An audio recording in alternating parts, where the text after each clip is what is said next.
We got more clips from OTAs, and today we're looking at the Buffalo Bills, and we're going to get a good look at Ray Davis and Frank Gore Jr.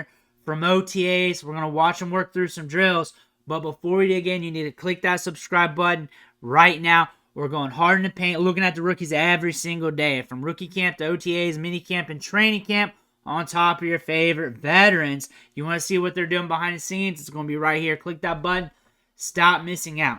I want to preface this as I've been working very hard to get some Ray Davis clips. I got a couple this week, and that's it.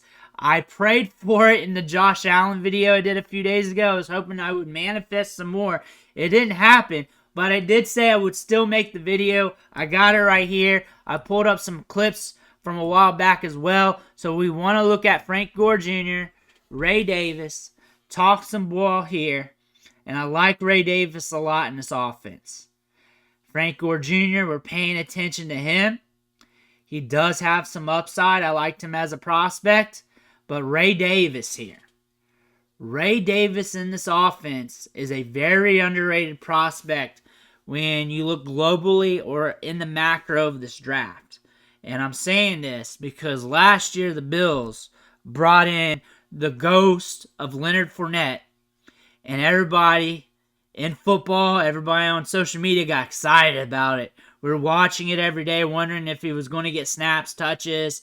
We were watching to see if he get caught up to the active roster. We were waiting for it. And that's an indicator they needed another running back. That is what they were telling us. That is what they were telling us.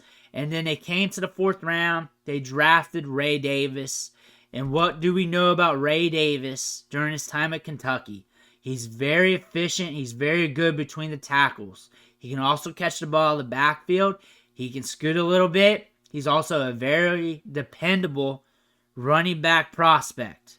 And the thing is, he's going to be paired with James Cook. I think those two in their skill set will really flow together nicely. I think that's very good. I think it's good for Cook. I think it's going to be good for Davis. I do not want any of these guys being an RB1 for their team or the lead back or the Haas for a long term. I want them sharing the workload. Ray Davis here is going to get it done between the tackles plus much more. Cook can do it as well, but he's very good at catching balls out of the backfield, and he'll be a great mix. Both of these guys mixed together. And I think this is going to allow this team to cause a lot of problems here. Allow this run game to be a little bit more dynamic. They were hoping for that with that second running back last year. They kept bringing in running backs. Now we got our guy here, and Ray Davis is a guy that could be a big surprise this year. I think he can. Frank Gore Jr., he's a guy in training camp that we're watching to see what he's going to do with this depth chart.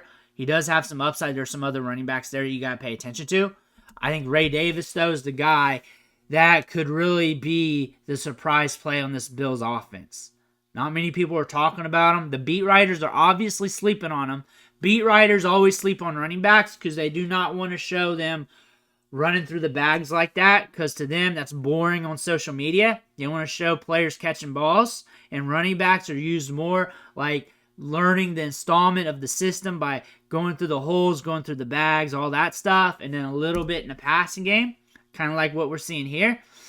That being said, don't sleep on Ray Davis in this offense, because this offense can churn out yards, even though we have a big change at the wide receiver position here from Stephon Diggs to like Keon Coleman and company. I'm saying company because we got a batch of new wide receivers here. That being said, don't sleep on Ray Davis. They're still going to move the football. They're still going to try and push it downfield. And they're going to use these two running backs interchangeably. These two running backs will have a good career here in Buffalo. And they're going to have some upside in this offense. They're going to be very fun to watch. Fantasy football redraft. Ray Davis is a lottery ticket running back. He's a lottery ticket running back. What I mean by that, in the later rounds, at his price tag, and how you're feeling about your team, instead of taking that ho-hum player that will get you production, that will make you feel good or look good about your pick, but won't win your league, you pull that lottery ticket out and you stash them for as long as possible. That you need series that I have, those waiver wire videos I do throughout the year where I talk about these lottery ticket players, he's going to be one of them.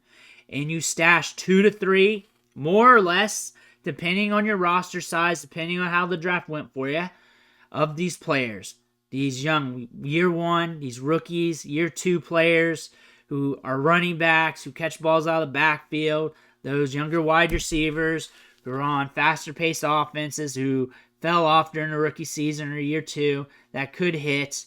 You're just stashing as lottery tickets. You're turning and burning with them throughout the season with your roster. That's Ray Davis.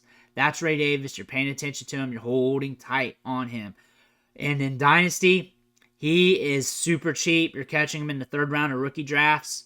Shouldn't be that cheap. I would be pulling the trigger early on him. I would be trying to get him a few spots ahead of ADP because he's in a good offense. He's going to be getting the rock sooner than later. And I believe you're going to get a good return on investment. Bills, you guys got a good running back here with some upside and some juice. Frank Gore, you're going to be paying attention to him during training camp. Let me know what you think in the comments below. Make sure to hit that subscribe button on the way out. Thank you for watching. Catch you on the next video.